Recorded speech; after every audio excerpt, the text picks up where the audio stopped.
buat dia lukis di papan hitam. Kalau lu hitam, lukis di papan hitam, dia lukis buat macam banyak laut gitu. Lepas tu dia lukis ikan sekok. Dia tanya dalam kelas. Saya nak tanya semua. Ikan tu, tempat ikan dulu ada ayak ke tidak?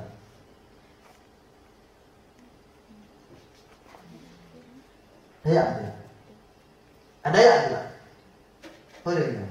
Ada ayak? Ada? Okay, kita ada. Siapa kata ada lagi? Ada? Ada? Tempat ikan duduk, ikan sekok ni, situ ada ayak ke tidak? Tak ada ayak, kerana ikan mengambil ruang. Tempat ikan duduk tak ada ayak. Ni dia nak cerita, ni tentang tauhid ni, tentang akidah. Dia cerita dalam gelar. Ni falsafah ni falsafah. Dia mengajar manusia menggunakan akal untuk memahami isu-isu akidah, isu-isu ketuhanan. Apa dia punya conclusion daripada perbahasan tentang ikan yang mengambil ruang tadi? Dia kata, kalau ikan mengambil ruang, berarti ikan itu makhluk. Kerana pencipta ruang adalah Allah. Jadi bila kita berbahas tentang Allah Subhanahu Wa Taala, kita tak boleh kata Allah itu mengambil ruang. Kalau Allah Subhanahu Wa Taala itu mengambil ruang, maka Allah itu adalah seperti makhluk, seperti ikan tadi. Tempat kita berdiri ini ada udara atau tidak? Kita telah mengambil ruang. Nampak cara dia nak bawa, nak pergi. Tujuan dia nak menafikan Allah Subhanahu Wa Taala itu bersemayam di atas arsy. Itu je. Sebab dia kata, kalau kita kata Allah itu bersemayam di atas arsy, berarti kita telah mengatakan Allah itu mengambil ruang. Bila Allah Subhanahu Wa Taala itu mengambil ruang dan Allah Subhanahu Wa Taala itu bertempat, maka Allah itu menyerupai makhluk. Maka kita telah menyerupakan Allah dengan makhluk, dan perbuatan ini adalah haram. Teori apa ni? Ini kita sedang belajar akidah. Ini cara falsafah, mengelirukan manusia, mengelirukan orang yang belajar. Memang logik, memang logik. Tapi bagaimana apabila wahyu dalam Al-Quran Allah sebut Ar-Rahman 'alal 'arsy istawa, Allah bersemayam di atas arsy. Ahli Sunnah wal Jamaah mengambil pendekatan yang sangat mudah. Allah itu maha ghaib. Kita tidak melihat Allah Subhanahu Wa Taala, dan kita tidak mampu melihat Allah Subhanahu Wa Taala. Maka haram di sana kita membagaimanakan Allah, haram di sana kita menyerupakan Allah dengan makhluk, kerana di sana terdapat larangan daripada Allah, laisa kamitslihi syai'. Allah tidak menyerupai segala sesuatu. Senang kan? Tak payah pening ambil ruang, tak ambil ruang. Ikan, orang, beruk, macam-macam, tak payah cerita. Cara Ahli Sunnah wal Jamaah belajar bahasa akidah mudah. Yang penting prinsip dia, kalau nak cerita tentang Allah Subhanahu Wa Taala, kita wajib beriman seperti mana yang Allah Subhanahu Wa Taala tetapkan dan Rasul jelaskan. Kita wajib beriman terhadap apa yang Allah nafikan. Yang Allah nafi, kita nafi. Yang Allah tetapkan, kita tetapkan.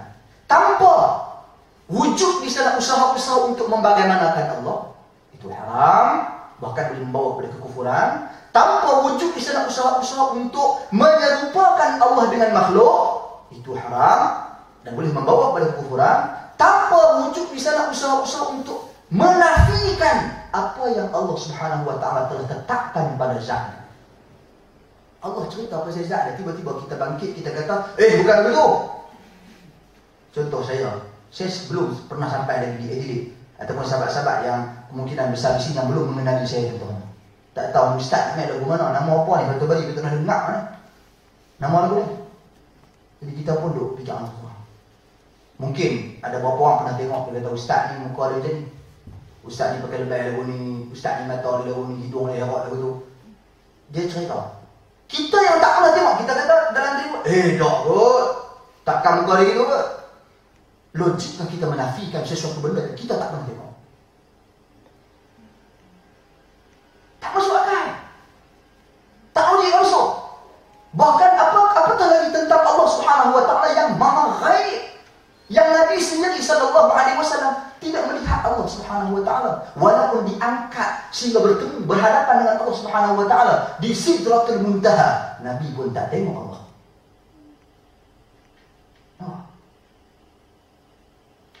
Jadi sahabat-sahabat sekalian, maka sebab tu saya katakan di sini, bila kita mengaji pasal akidah salaf, sumber dia jelas. Dia bukan main falsafah, dia bukan main kata, dia bukan mengelirukan manusia. Dia tak ada, dia jelas sumber dia Al-Quran, Al-Hadis, ijma' kesepakatan mujtahid. Bahkan ijma' kesepakatan mujtahid ini terhasil daripada Quran dan Sunnah. Duk nak main ijma' dalam bab akidah tak boleh. Sebab bab akidah benda prinsip, benda dasar hak Nabi cerita dah. Nabi takkan sembunyi berkenaan dengan akidah. Nabi akan cerita semua. Jadi sebab tu bila keluar contoh nama anak-anak Adam, Habil, Qabil, adakah benar Nabi cerita? Nabi tak cerita nama anak-anak Adam, Habil, Qabil. Nabi tak pernah cerita.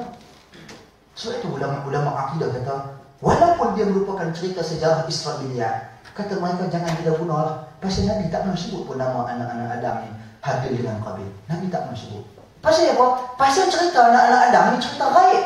Siapa dia cerita dekat Nabi? Allah cerita. Kalau Allah Subhanahu wa ta'ala tak sebut, Nabi tak akan sebut. Kalau Allah Subhanahu wa ta'ala sebut pada Jibril alaihi salam, pasti Nabi akan sebut. Sebab itu Allah kritik orang-orang yang duk sibuk, duk mengkaji berapa orang yang golongan-golongan ataupun orang yang masuk ke dalam Ashabul Kahfi, peristiwa Ashabul Kahfi. Berapa ramai dia? Allah kritik. Allah sanggah mereka di dalam Al-Quran. Sayaquluna thalathatun rabi'uhum kalbuhum, sayaquluna khamsatun wa salisuhum kalbuhum rajman bil ghaib. Di kalangan mereka ada yang berkata golongan ini 3 orang, yang keempat anjing. Ada yang berkata yang kelima, daripada 5 orang, yang keenam anjing. Sedangkan mereka ini tuduh menuduh ataupun hentam dalam hal-hal yang ghaib yang mereka sendiri tak tahu.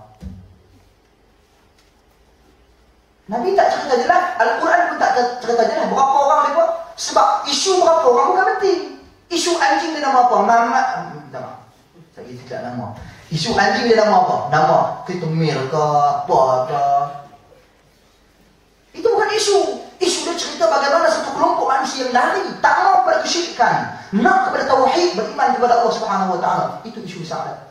Tapi bila manusia lari daripada keutamaan prioriti ini, manusia tenggelam dalam falsafah, manusia tenggelam dalam perkara-perkara yang sebenarnya tak penting dalam kehidupannya. Apatah lagi mereka mula bercakap tentang benda-benda gaib yang mereka sendiri tidak ada maklumat pasal dia, yang Allah dan Rasul tak cerita. Ini problem. Jadi akidah salah jelas. Bila sebut akidah salaf, merujuk kepada kepercayaan dan pegangan akidah salaf. Kita nak tahu macam mana salaf ni, generasi ini berpegang dengan akidah, berakidah. Macam mana mereka berakidah? Sebab kita dah jelas siapa mereka, dan kita dah jelas kedudukan, status mereka, yang sewajarnya kita jadikan mereka sebagai idola, contoh kecenderungan kita kepada generasi mereka. Sahabat Nabi, tabi'in, tabi'ut tabi'in, generasi yang dimuliakan oleh Allah dan Rasul. Termasuk imam yang 4, mereka termasuk dalam generasi tabi'ut tabi'in. Imam yang 4, Al-Imam Abu Hanifah, Nu'man bin Thabit nama dia, Al-Imam Malik bin Anas, Al-Imam Syafi'i nama apa? Imam Syafi'i nama apa?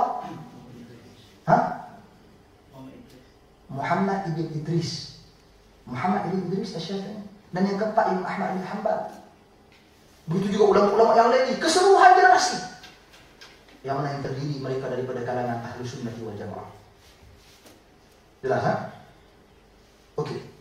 Seterusnya, prinsip akidah salaf. Ini prinsipnya. Prinsipnya mudah.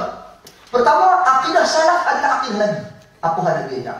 Apa yang Nabi i'tiqad, apa yang Nabi percaya, apa yang Nabi cerita, itu adalah akidah kita. Sama ada bersumberkan Al-Quran ataupun hadis. Sebab itu yang kedua saya letakkan di sini, sumber akidah salaf adalah wahyu. Lain adalah wahyu, mesti Quran dan Sunnah. Dan ijma' terhasil daripada Al-Quran dan juga As-Sunnah. Kalau main akhlak, sumber akidah kita sekian, perkataan orang sekian, perkataan si fulan, yang ini dia jadi cacat berubah. Kita tak boleh mempraktikkan cita rasa kita dalam semua hal. Ya, kita berhak, Allah bagi kita cita rasa untuk kita berpakaian. Cara beli tudung pun macam-macam. Warna yang dipilih pun pelbagai. Baju-baju sejuk pun berbagai. Semua ada cita rasa masing-masing. Itu Allah dah bagi. Tapi main dalam bab agama pun kita nak bercita rasa ikut kehendak kita. Ini problem. Pak agama no way lah, sahabat-sahabat. Tak boleh. Tidak ada ruang di sana. No entry untuk cita rasa kita. Bab agama kita perlu merujuk kepada wahyu. Apatah lagi dalam bab akidah, bab yang sangat serius. Lebih-lebih lagi kita kena dahulukan wahyu daripada segala-galanya. Kemudian yang ketiga, akal bukan sumber akidah. Terjelaskan tadi.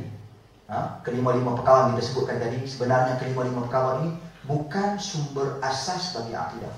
Sekiranya salah satu daripada kelima-lima sumber ataupun kelima-lima sumber ini sesuai dengan Al-Quran dan sesuai dengan As-Sunnah, sesuai dengan penjelasan salaf, maka kita terima kelima-lima sumber ini sebagai dalil sokongan.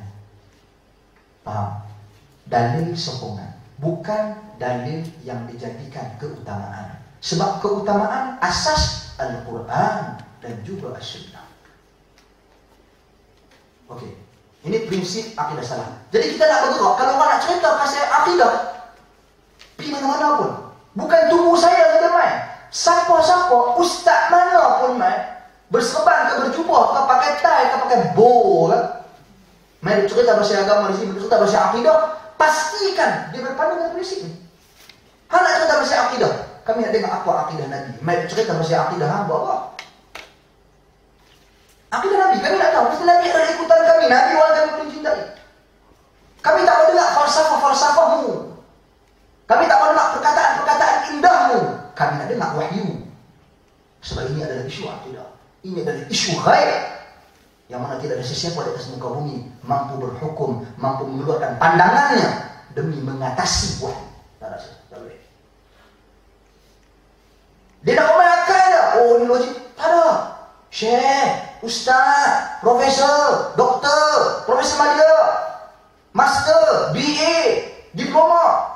Siapa pun main cakap tak bergantung pada sijil dia. Buat main, wahyu, dalil. Kalau you nak cakap pasal akai, nak cakap pasal akidah, ini bukan cara umat Islam berbicara tentang akidah. Sebab tu, kalau buka kitab-kitab akidah dulu, daripada zaman Al-Imam Al-Barbahari, daripada zaman Al-Imam Al-Lalaka'i, daripada zaman Al-Abu Uthman As-Sabuni, Al-Imam Al-Ajurri, kitab Syariah sangat terkenal, membicarakan kesemuanya dalam bahagian akidah. Ini kita akidah khusus. Al-Ibana an Usuli Diyanah, Al-Imam Abu Hasan Al-Ash'ari. Semua perkataan yang mereka nyatakan, ulasan yang mereka berikan adalah bersumberkan Quran dan hadis.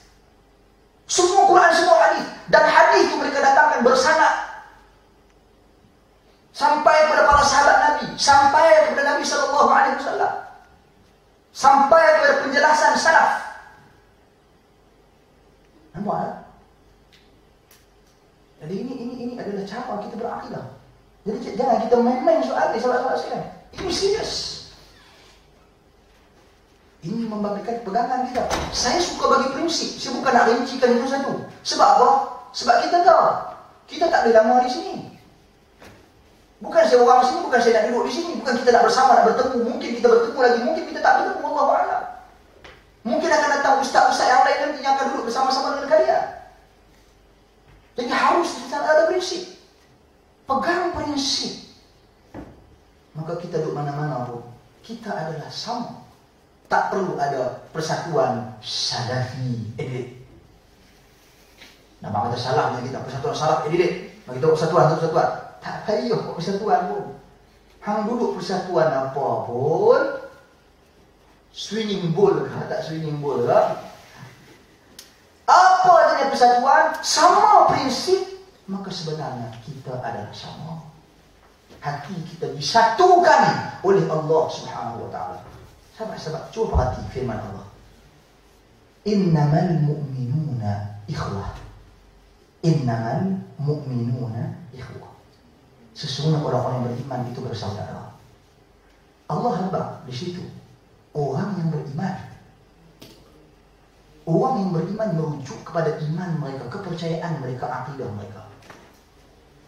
Maksudnya akidah mereka sama, iman mereka sama. Bukan dari sudut kekuatannya, sebab iman naik dan turun. Saya bercakap tentang teori-teori cara dia beriman kepada Allah Subhanahu wa taala, perkara-perkara yang wajib diimani sama. Mereka ini dah bersaudara. Allah tak abang, hampa kena buat parti dulu, hampa kena buat NGO dulu, hampa kena tubuh kelab dulu, baru sama tak. Kelab-kelab ini adalah sebagai sokongan sampingan saja. Yang penting adalah kesamaan kita dalam membawa Islam sesuai dengan wahyu. Okey, seterusnya akidah salaf. Saya bawa sedikit beberapa kekeliruan yang biasanya berlaku. Pertama, siapakah salaf? Tadi sudah jelaskan.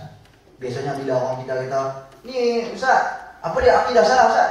Siapa dia salaf ni? Bila salaf ni? Siapa dia? Generasi mana? Ulama mana salaf?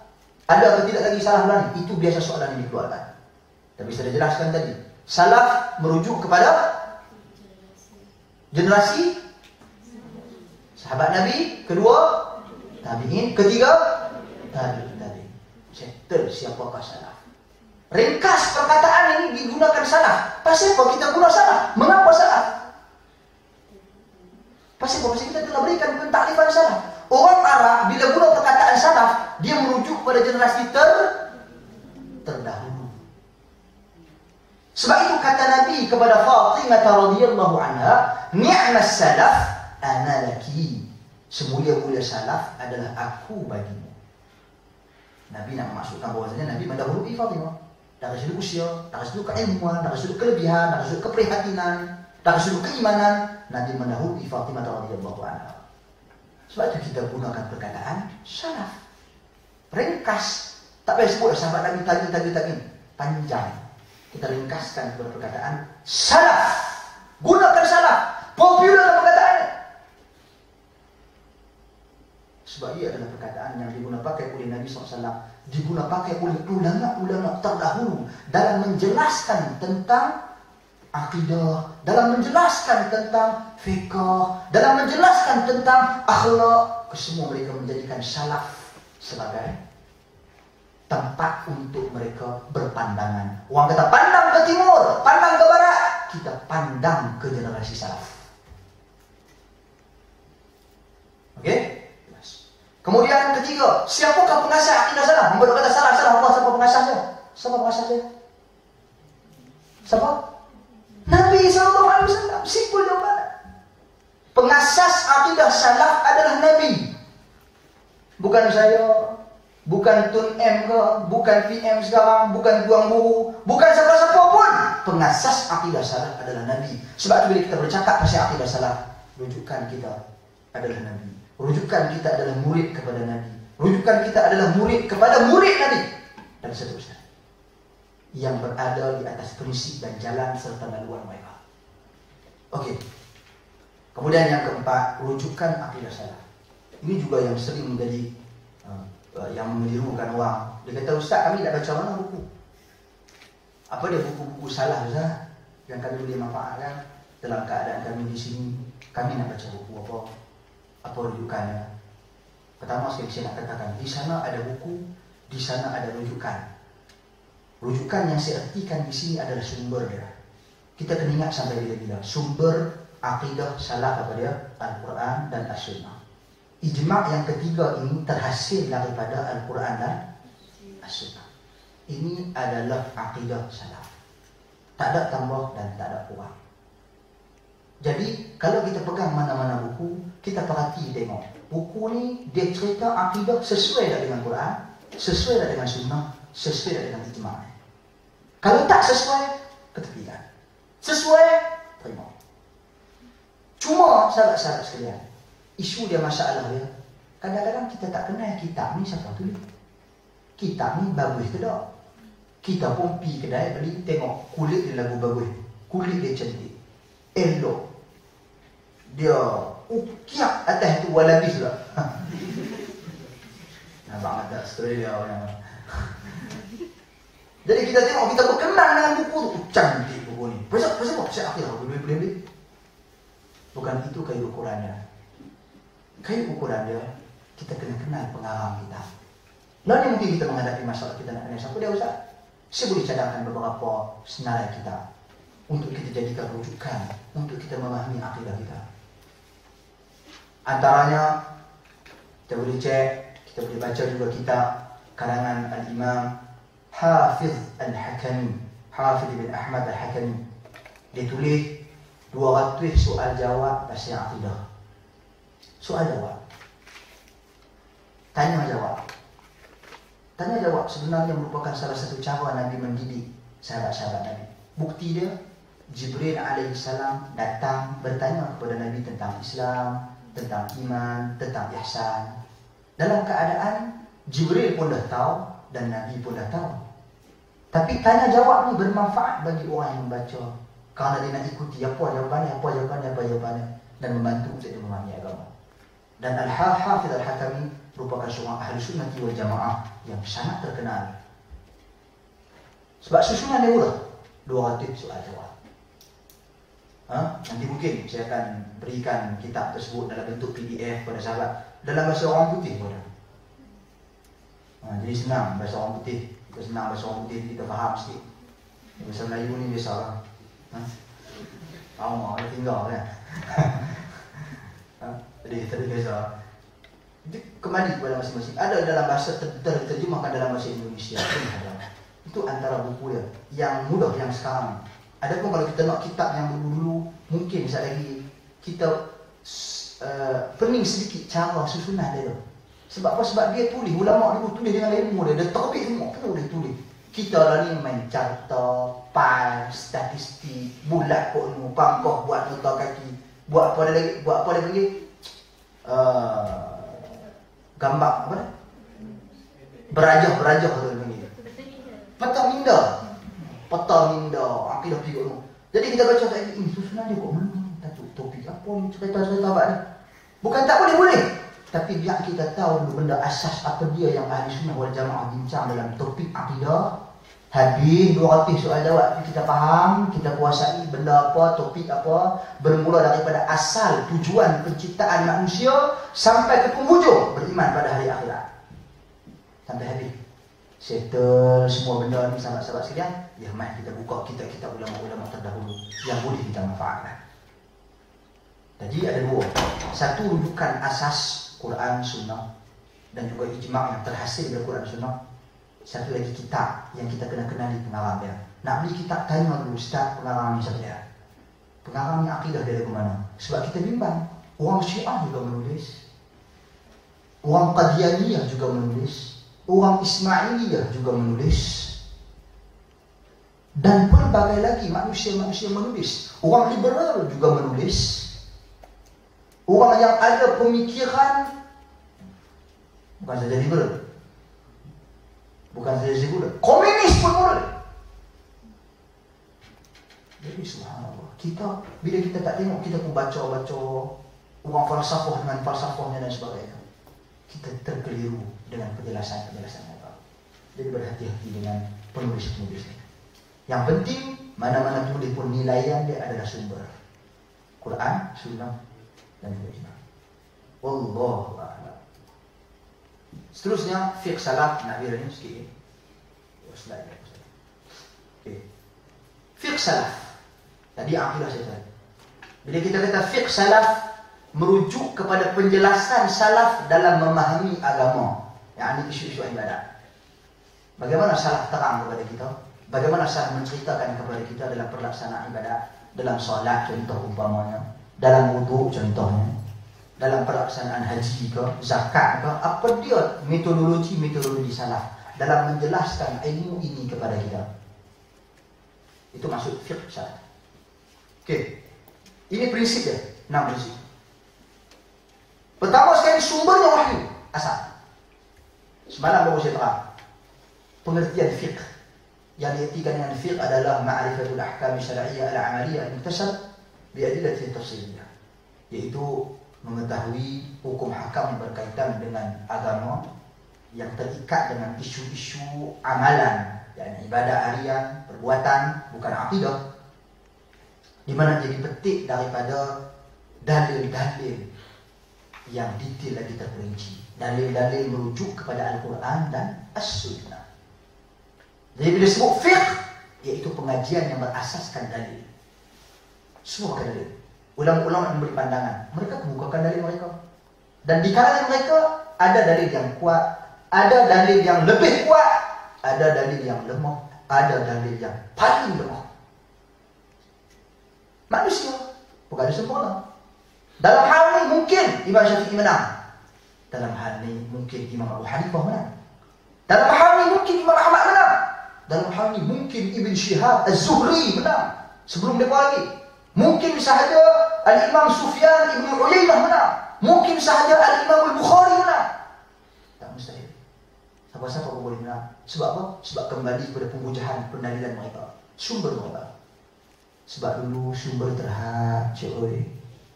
Sumber terhad. Bukan macam kita duduk dalam telefon, duduk dalam komputer dah boleh tekan keluar dalam tu.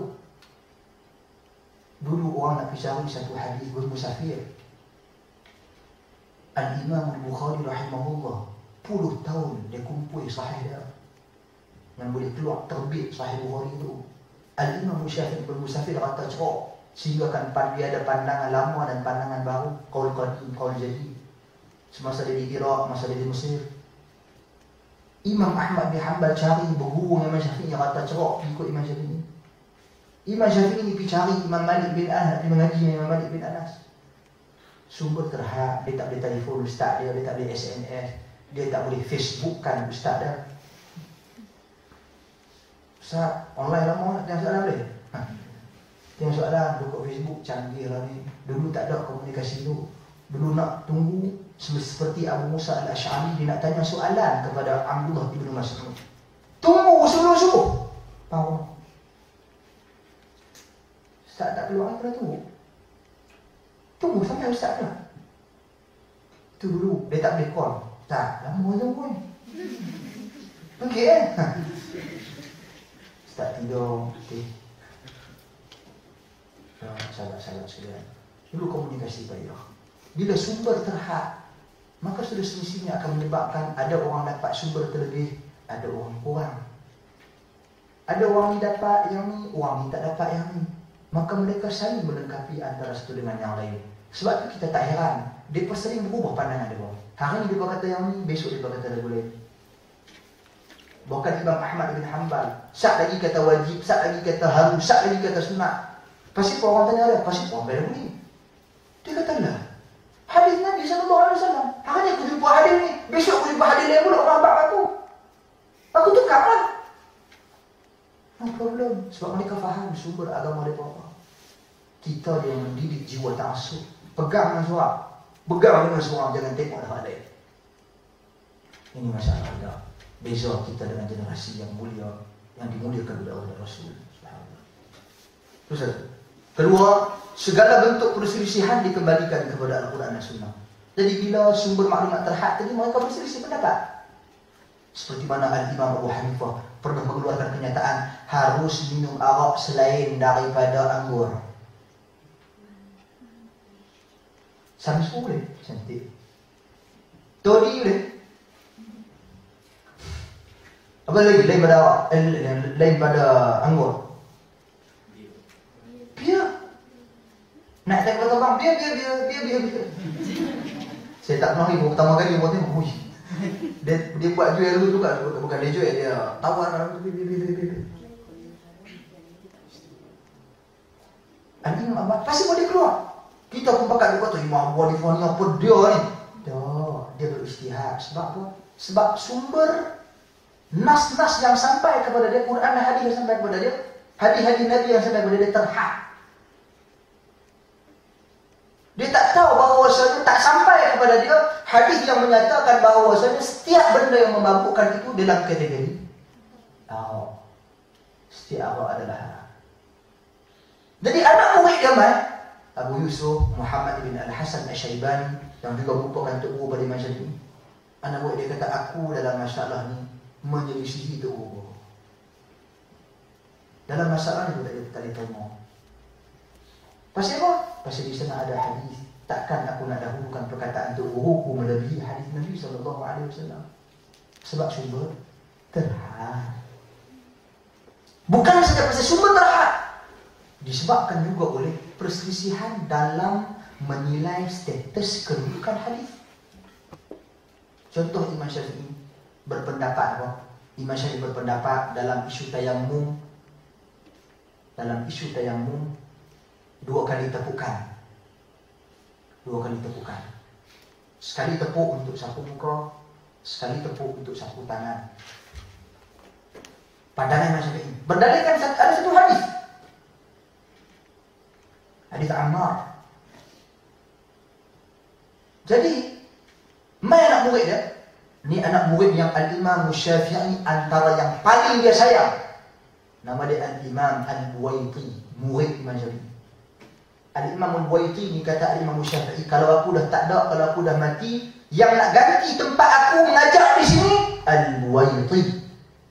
Hebat dia ni. Jago betul ya. Jadi, Al-Imam Al-Buwaiti ni, masa belajar dengan Imam Syafi'i, dia tulis apa Imam Syafi'i kata. Dia tulis sumber rujukan hadis yang Imam Syafi'i bagi. Tulis dalam kitab. Tapi bila sampai satu masa, orang menghambat kepada dia, sesungguhnya hadis tu lemah. Hadis tu dhaif. Di sana ada hadis yang sahih dalam Sahih Bukhari. Nabi tepuk sekali ya. Terus Nabi sapu muka dan kedua pergelangan tangan Nabi.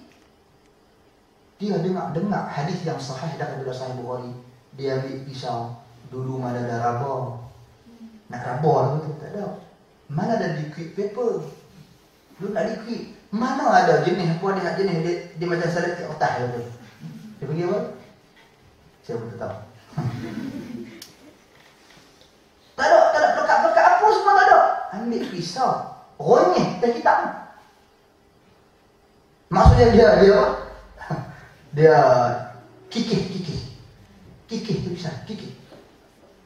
Buang perkataan tepuk 2 kali, gantikan perkataan tepuk sekali. Jadi kita nampak ulama-ulama ni sebenarnya ikutan mereka, kecintaan mereka jelas kepada Al-Quran, kepada hadis Nabi. Ikutan mereka Quran dan hadis Nabi. Bukan orang ni, bukan orang tu, bukan orang tu, bukan orang ni. Imam mereka sayang, mereka hormat, mereka cinta Imam Syafi'i. Tapi itu bukan ta'assub. Kita sayang Imam Syafi'i, tapi sebahagian manusia dia ta'assub Imam Syafi'i. Tak boleh kata apa. Sayang, kita sayang pada ulama semua ni. Hormat, wajib hormat para ulama. Tapi sekiranya ada topik-topik isu-isu seperti tadi, sumber yang terhad, perselisihan dalam isu penilaian status hadis, maka bila kita jumpa pendapat yang lebih kuat, penghujahan dalil yang lebih kuat, sumber yang lebih kuat, nak dahulukan yang mana? Kita kena dahulukan yang terkuat. Sebab kita pada hanya kita mampu menghimpun, kumpul semua sumber-sumber ini. Okey? Itu yang kedua. Jadi segala perselisihan kembali kepada Al-Quran Sunnah. Dalil dia Allah sebut di dalam Al-Quran, fa in tanaza'tum fi syai'in farudduhu ila Allah wa Rasul. Sekiranya kamu berselisih dalam sesuatu isu, sesuatu perkara, kembali dan merujuk kepada Allah dan Rasul. Fi syai'in, dalam apa jua perkara. Berselisih bab buat roti canai tu, rujuk pada Allah dan Rasul. Orang kata, boy, buat roti canai mana ada? Ada buat roti canai dalam Quran? Swimming boat? Tak ada buat roti canai. Tak ada buat roti canai dalam Quran. Tapi kita boleh rujuk. Rujuk kat apa? Firman Allah Subhanahu wa taala, fas'alu ahla dzikri in kuntum la ta'lamun. Tanya orang yang lebih tahu, kalau hangpa tak tahu, tanyalah bahasa kita. Kalau tak tahu azam. Kalau tak tahu orang tidak tanya dia. Kalau tak tahu bahasa dia tanya dia. Itu Al-Quran memberikan kepada kita garis petunjuk jalan untuk menyelesaikan isu dan permasalahan kita. Boleh itu. Sebab itu Allah sebut jelas, sekiranya kamu berselisih dalam apa jua perkara, fi syai'in, perkataan syai' datang dalam bentuk tata bahasa Arab dia panggil nakirah. Nakirah yang datang, yang didahulukan sebelumnya dengan perkataan syarat. Syarat ini sekiranya, perkataan syarat maksudnya sekiranya, iaitu fa'in, sekiranya kamu berselisih dalam apa jua isu, dia menunjukkan keumuman yang tidak ada sempadan, yang sempurna. Merujuk pada Allah Rasul. Bukan saja kita katakan, khilaf bab medical takkan merujuk pada Allah Rasul. Bab apa ni, teknikal ni apa semua takkan nak kembali nak buka nak cari mana. Tak. Allah dan Rasul ajak kita berakhlak kalau kita berselisih. Ajak kita berlapang dada, ajak kita menerima pandangan yang lebih tepat, yang lebih hampir dengan ketepatan. Agar ajak kita orang kata insyirahus sadr, kita terima, kita redha kalau sekiranya kita salah, kita minta maaf kalau sekiranya kita salah. Ini semua ajaran Allah dan Rasul, petunjuk dalam kehidupan, disiplin itu. Okey. Ketiga, mempraktikkan teori-teori fiqh dalam berhukum. Teori-teori fiqh ni banyak, dia ada usul fiqh, dia ada qawaid fiqhiyah, dia ada usul ataupun qawaid usuliyah lainnya. Dia ada lagi maqasid syar'iyyah yang baru ditimbulkan, disusun teorinya oleh Al-Imam Syatibi rahimahullah. Ini teori-teori fiqh, kita manfaatkan semua. Bukan cakap kosong, bukan pakai ambil hadis, tengok zahir dia kata apa, pakai balik dulu, tak boleh. Kita tak boleh tengok ayat Quran, hurrimat 'alaikum maitatu wa damu lahmul khinzir, diharamkan bagi kamu bangkai, darah dan juga daging babi. Daging je, tulang apa tak apa. Daging je, lemak tak apa lah kot. Daging je, dia buat minyak tak apa lah kot. Ya, kita kena ambil kaedah faham macam mana cara kita nak faham ni. Di sana ada penjelasan para sahabat Nabi. Para sahabat ni dia guna kaedah apa? Memang Nabi tak kumpul sahabat, wahai sahabat-sahabatku, ini kaedah ni mengaji nak, ni usul fiqh, ni qawaid fiqhiyah, ni qawaid usuliyah, ni maqasid syar'iyyah. Nabi tak cerita. Benda ni Nabi tak cerita. Sahabat-sahabat Nabi pun tak cerita. Tapi siapa keluarkan benda ni? Para ulama, hasil daripada analisa mereka. Bila mereka himpun isu-isu fiqh, mereka tengok, mereka perhati semua, maka daripada situ dia keluar kaedah. Contoh tadi. Innamal a'malu binniyat, setiap amalan berdasarkannya. Setiap amalan, Nabi kata semua amalan apa saja kita buat berdasarkan ya. Okey. Jadi ulama ni tengok, dalam bab zakat ni Nabi tak sebut pun pasal dia. Dalam solat Nabi tak sebut pun pasal dia. Dalam haji Nabi dah sebut, tapi sebutan dengan cara yang agak berbeza. Dalam amal kebaikan lain Nabi tak sebut niat pun. Macam mana ni? Rupa-rupanya hadis innamal a'malu binniyat ini satu hadis yang luas pengertiannya, merangkumi semua amalan yang kita buat. Solat pun kena niat, puasa pun kena niat, zakat pun kena niat, haji pun kena niat. Dengan satu hadis boleh menyelesaikan seluruh ibadat manusia dalam isu niat. Satu hadis saja. Jadi keluar ada kaedah di sini. Al-umur bimaqasidiha. Setiap benda itu ditentukan dengan tujuan perlaksanaannya. Kaedah yang terhasil daripada hadis Nabi sallallahu alaihi wasallam. Begitu juga kalau kita lihat macam mana ilmu usul fiqh. Usul fiqh ni kalau kita pernah dengar, biasanya ada ilmu dilalah, dia ada teori umum, teori khusus, mana hadis hak umum, mana hadis hak khusus, mana hadis yang datang daripada perkataan Nabi, mana hadis perbuatan Nabi. Contoh bab salat tarawih. Salat tarawih ada hadis perkataan Nabi. Nabi sebut salatul lail mathna, sembahyang malam itu dua-dua. Di sana ada hadis perbuatan Nabi. Nabi buat sembahyang malam dalam Sahih Bukhari, Nabi buat tak 3. Bercampur apa tidak dengan perkataan Nabi? Bercampur kan? Tapi dua-duanya sahih. Adakah kita nak kata, kita ambil hak 4-4-3 syuhri, ataupun tak boleh kita ambil hak 2-2-2. 4-4-3 ni jadi Alex Ferguson lah. Nampak? Macam mana nak himpunkan ni? Dia dah keluar dari teori, kaedah. Hadis ini hadis qawli, hadis perkataan. Hadis ini hadis perbuatan. Dari sudut kekuatan, perkataan itu lebih kuat daripada perbuatan. Jadi lebih afdal buat 2-2-2. Tapi bagaimana pula dengan hadis ini? Hadis ini sahih 4-4-3. Kadang-kadang kita boleh buat Kaedah himpun dia macam mana? Dia panggil ini perkara yang tanamur pelbagai dalam ibadat. Buat lagu ni pun boleh, kadang-kadang buat 4-4-3. Bahkan dalam salat witir pernah Nabi buat 9 rakaat direct. Dalam Sahih Muslim Nabi buat 9 direct. Berhenti duduk tasyahud awal pada rakaat yang ke-8 dan tasyahud akhir pada rakaat yang ke-9 dengan satu salam. Tapi kita kalau saya buat semalam, tak merah pun. Jadi ini adalah kepelbagaian. Para ulama bahaskan benda ni. Keluar teori umum, teori khusus.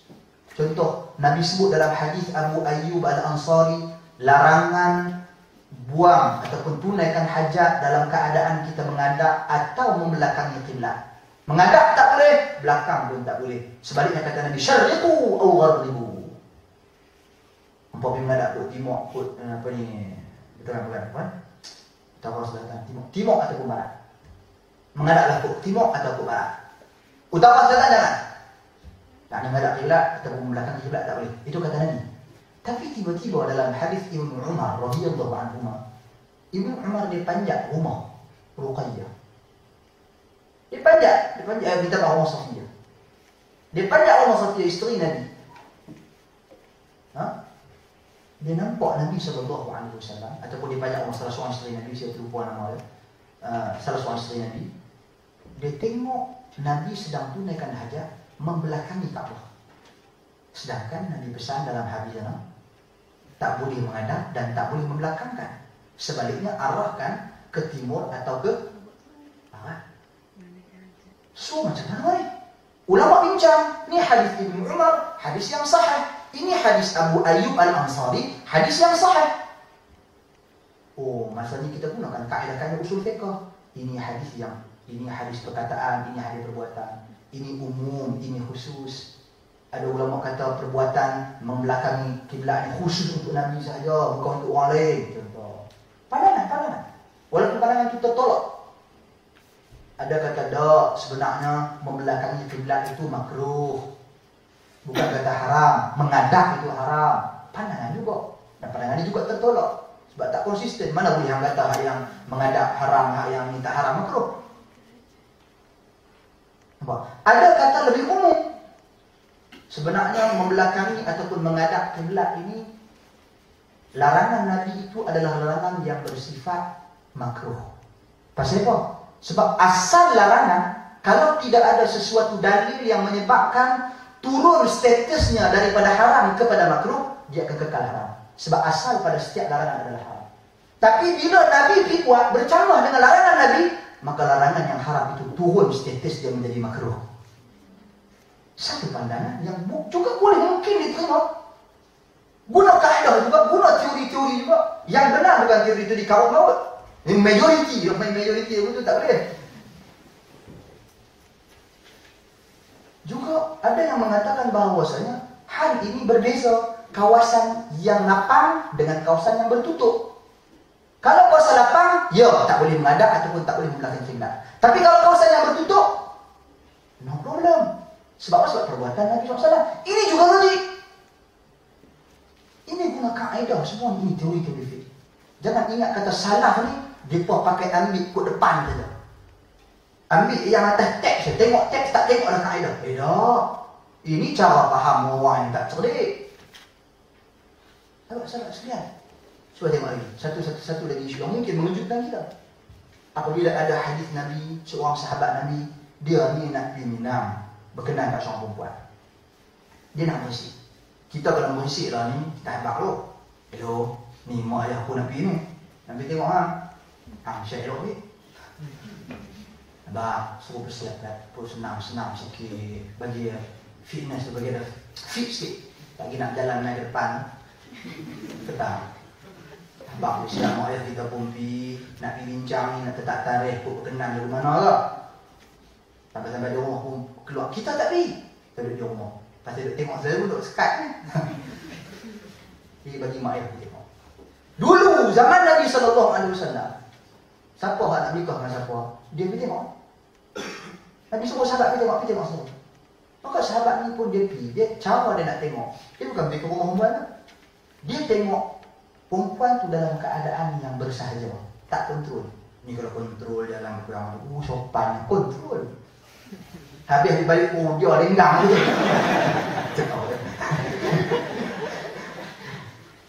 Jadi sahabat Nabi ni dia pergi panjat pokok kurma.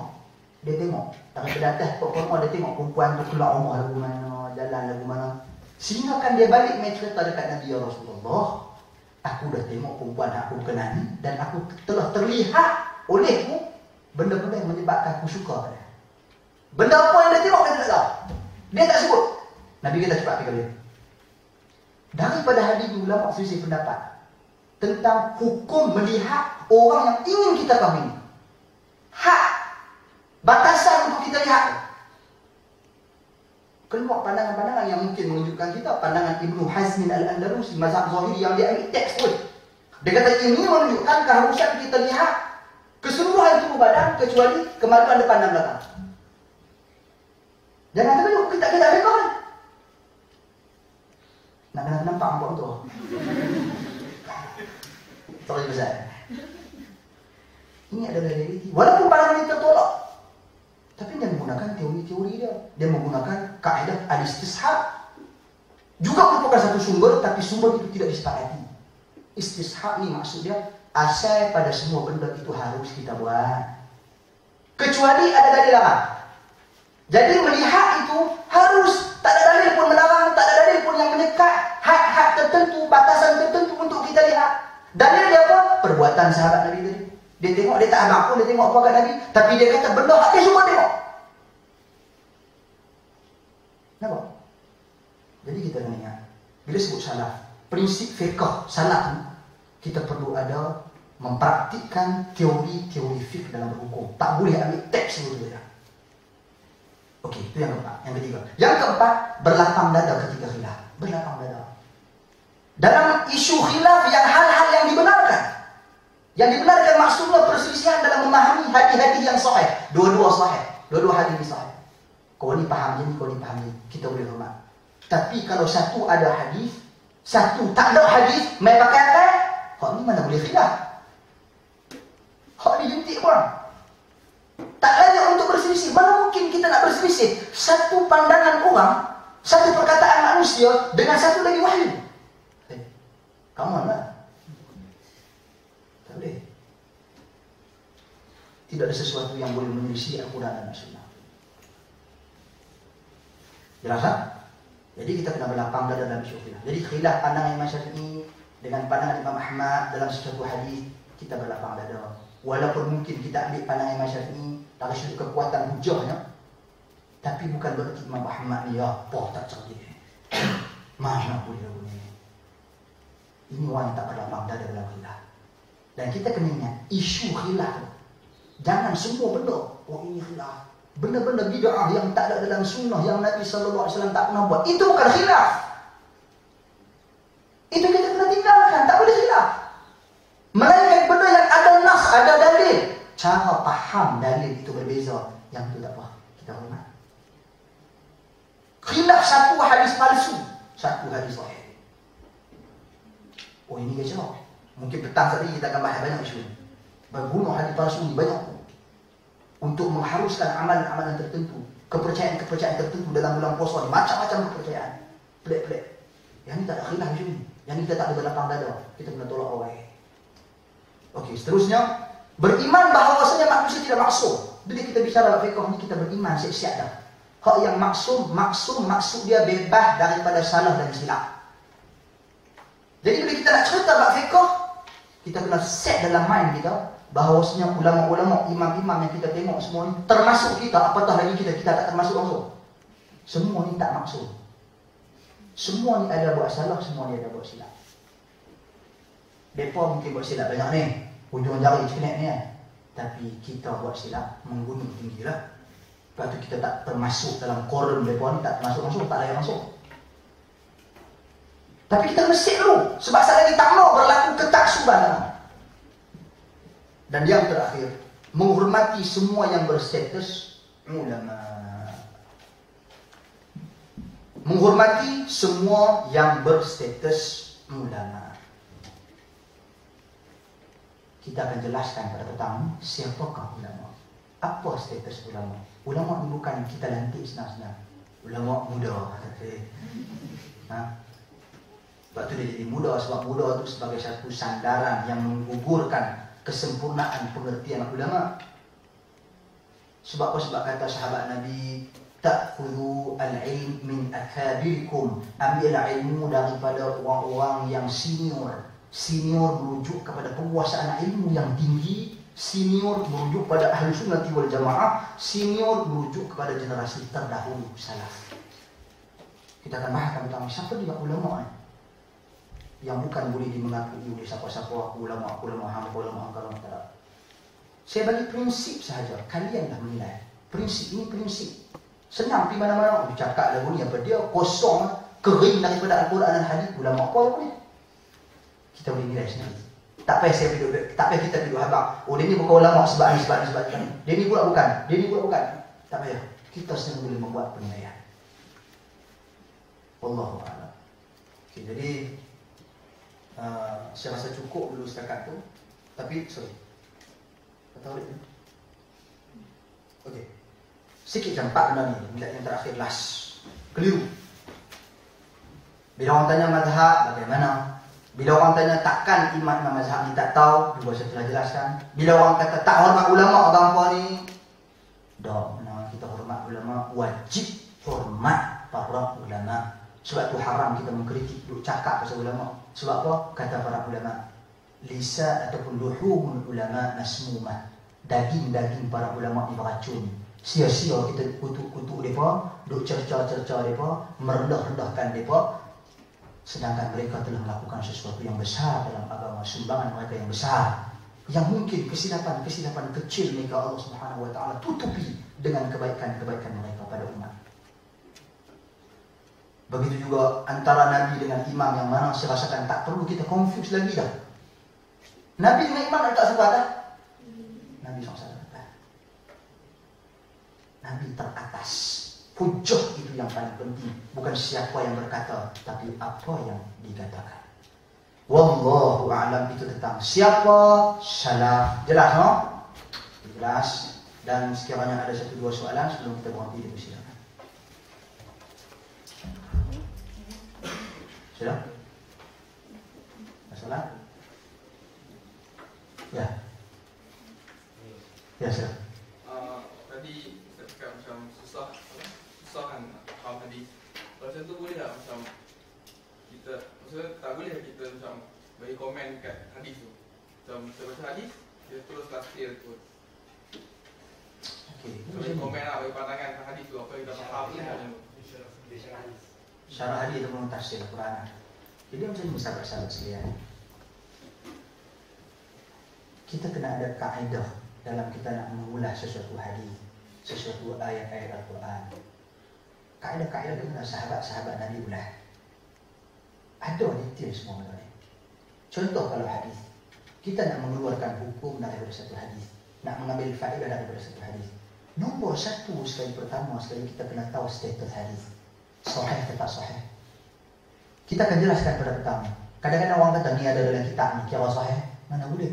Tak semestinya, bukan syarat. Sesuatu hadis itu berada dalam kitab bererti hadis tersebut sahih. Bukan syarat. Berapa banyak hadis-hadis yang terdapat dalam kitab? Contoh kalau kita dengar hadis ni, saya baca hadis ni. Contoh. Inna Allah khalaqal khayl fa'ajraha thumma 'araqat fa khalaqa nafsahu aw dhatahu minha. Allah ciptakan kuda. Kemudian Allah larikan kuda tersebut sampai kuda itu berpeluh. Kemudian Allah cipta zat Allah daripada kuda. Kita tinggal nak. Biar betul. Ya, ada dalam kitab. Ada dalam kitab ada ni.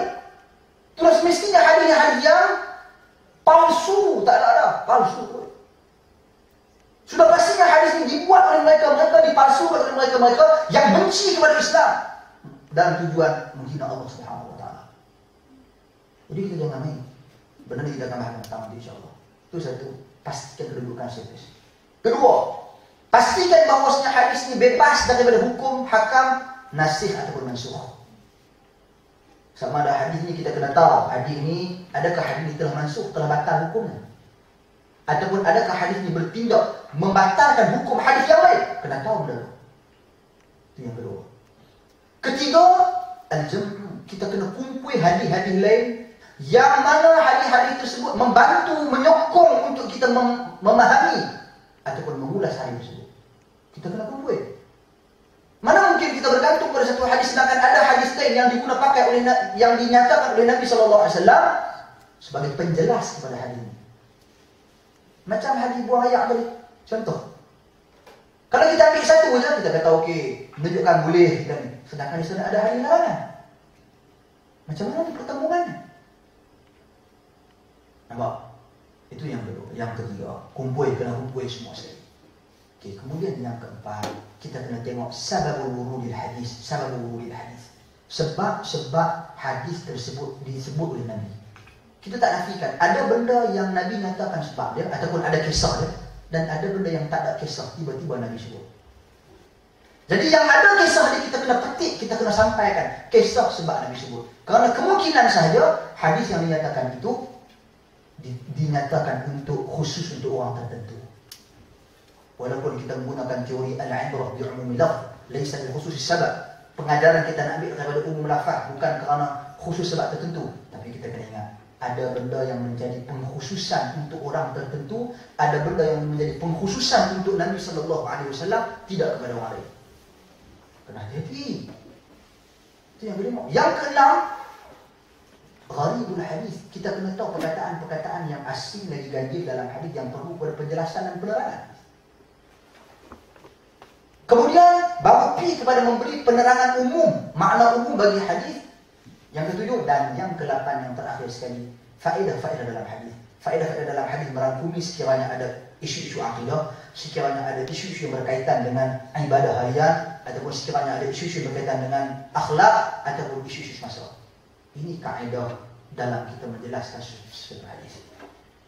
Begitu juga Al-Quran ada teori-teori dan kaedah-kaedah untuk kita memberi penjelasan. Maka seharusnya dipatuhi. Bukan kita ambil pakai petik, pakai balun, ulah ikut suka kita. Sebab tu kita bimbang takut-takut seperti mana kata para sahabat kepada golongan Khawarij, iaitu mereka ingin menjadikan ayat-ayat yang Allah turunkan kepada orang kafir, mereka jadikan kepada orang Islam. Jadi orang Islam pakai kafir ambil semua. Hati-hati.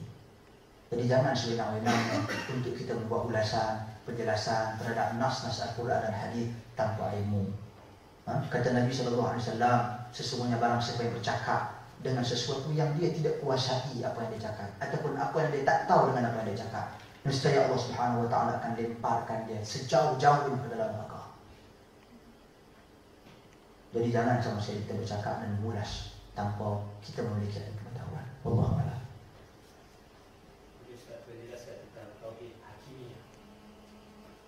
Tauhid hakimiyah, panjang tauhid hakimiyah. Dia macam ni sahabat-sahabat sekalian. Lah ni sebenarnya pembahagian yang disusun oleh para ulama ini adalah ijtihad. Hasil istiqra', hasil kajian-kajian mereka dan analisa yang mereka buat daripada Al-Quran dan juga hadis-hadis Nabi dalam rangka nak mengesahkan Allah. Nak esahkan Allah Subhanahu Wa Taala ni bagaimana? Jadi mereka pun cek ayat-ayat Quran, cek hadis-hadis Nabi. Rupa-rupanya ayat Quran dan hadis Nabi ni dia tak lari daripada membicarakan tentang Tuhan melalui tiga cara. Sama ada dia cerita pasal isu-isu yang berkaitan dengan perbuatan-perbuatan Allah. Allah buat apa?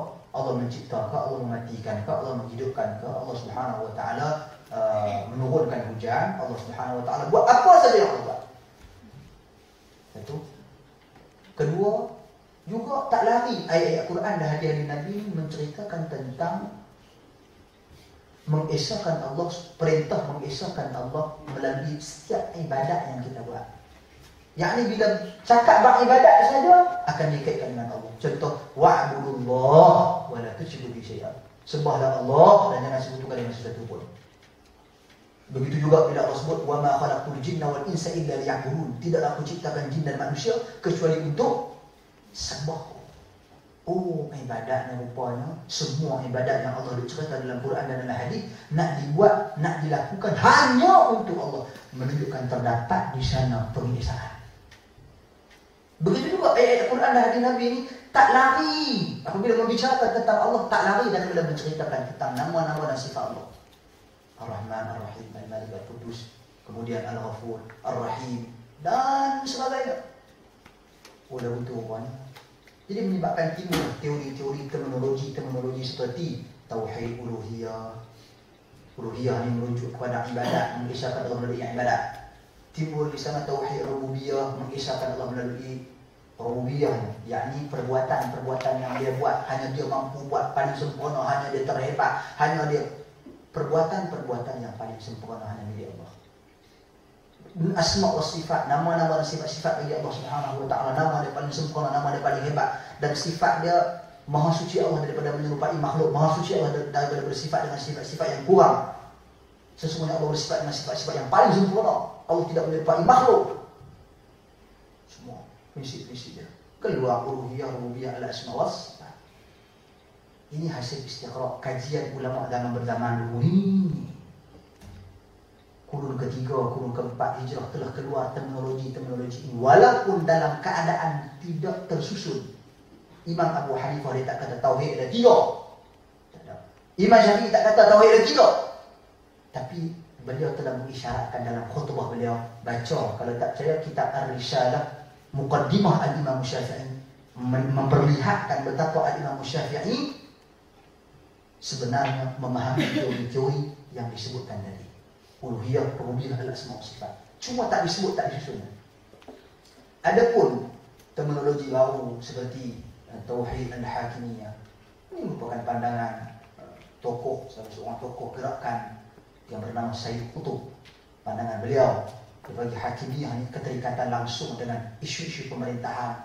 Jadi dalam isu pemerintahan kita juga perlu mengisahkan Allah Subhanahu wa taala dalam keadaan kita berhukum dengan hukum Allah Subhanahu wa taala.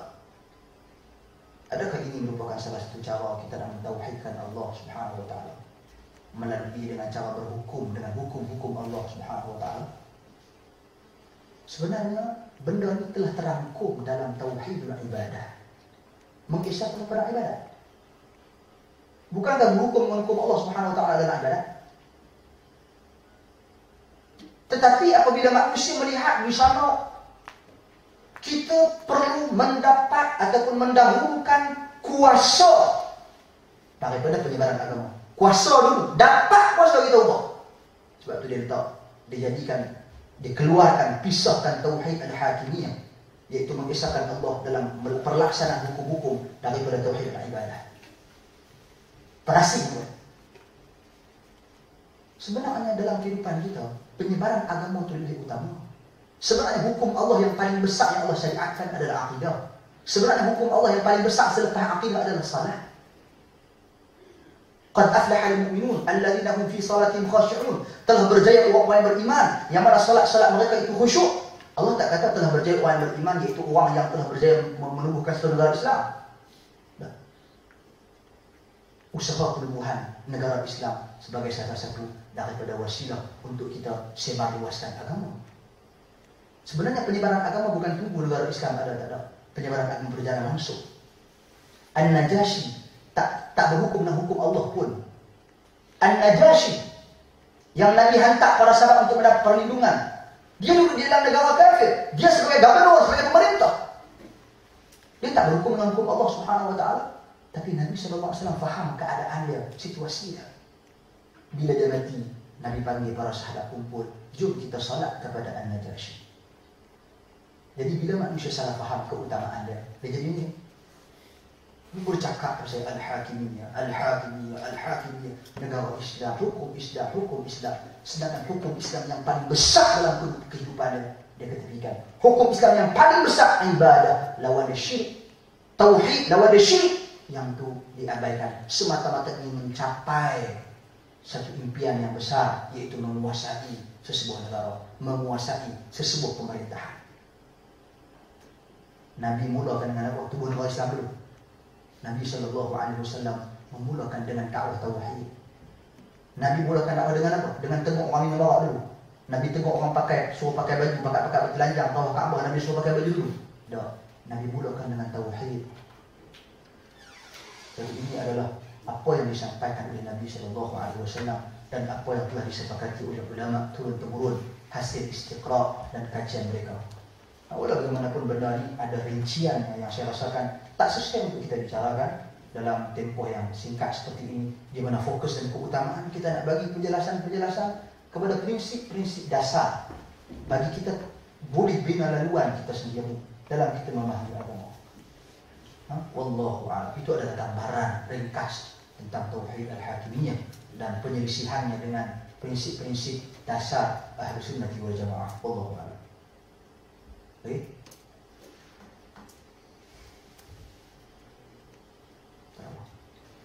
Okey, jadi kalau tak ada apa, saya rasa di sini dulu. Saya sambung jawab baik. Itu sah. Kedua. Okey, kita sambung kedua lah. Kedua. Biar ada sikit banyak sikit. Okey, jadi wallahu a'lam, kita sambung di sini dulu. Bersambung sekali kedua. Subhanallah wa bihamdihi wa asyhadu an la ilaha illa anta astaghfiruka wa atubu ilaik. Assalamualaikum warahmatullahi wabarakatuh.